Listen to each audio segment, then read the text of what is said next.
2006 കേരളത്തിലോട്ട് കടന്നു വരുന്നത്. എന്തിനു വന്നെന്ന് ചോദിച്ചാൽ ഹൃദയത്തിൽ ഒരു കൊതി ഉണ്ടായിരുന്നു, എനിക്ക് ദൈവത്തെ കുറച്ചും കൂടെ അറിയണം.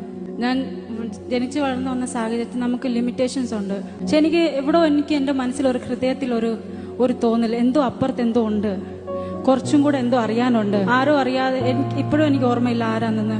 എൻ്റെ കയ്യിലൊരു CD കൊണ്ട് തന്നു. പാസ്റ്റർ ഫിന്നി സ്റ്റീഫന്റെ ആന്തരിക സൗഖ്യത്തിന്റെ ഒരു CD-യാണ്. അത് കേട്ടപ്പം എനിക്കൊന്നത് മലയാളം അറിയത്തില്ല. പക്ഷെ അത് കേട്ട് കഴിഞ്ഞപ്പോൾ എനിക്ക് കുറച്ചും കൂടെ ഈ മലയാളികൾ പ്രീച്ച് ചെയ്യുന്ന എനിക്ക് കേൾക്കണം. സ്കൂളിൽ നിന്ന് തിരിച്ചു വരുമ്പോൾ പിള്ളേർ കളിക്കാൻ പോകുമ്പോൾ ഞാൻ റൂമിൽ കയറി എനിക്കിത് കേൾക്കണം. വീട്ടിൽ പറഞ്ഞു എനിക്ക് ഹയർ സ്റ്റഡീസിന് എനിക്ക് കേരളത്തിൽ പോകണം, എഞ്ചിനീയറിംഗ് പഠിക്കാൻ. വേറെ പഞ്ചാബിൽ കിടന്ന് ഞാൻ എഞ്ചിനീയറിംഗ് പഠിക്കാൻ ഞാൻ കേരളത്തിൽ വന്നു. ആഗ്രഹം ഒന്നേ ഉള്ളൂ, ആ സാന്നിധ്യം ഒന്നറിയണം. ഒരാഗ്രഹം കൊണ്ട് മാത്രം കേരളത്തിൽ വന്ന പഠിച്ചു, 4 വർഷം എഞ്ചിനീയറിംഗ് പഠിച്ചു. ഒന്നും വെറുതെ അല്ല, നിങ്ങളുടെ തോന്നലുകൾ പോലും വെറുതെ അല്ല. ദൈവത്തിന് എന്തോ അതിൽ ചെയ്യാനുണ്ട്. വിശ്വസിക്കാമോ? നിന്റെ ഭാവി അവന്റെ കയ്യിൽ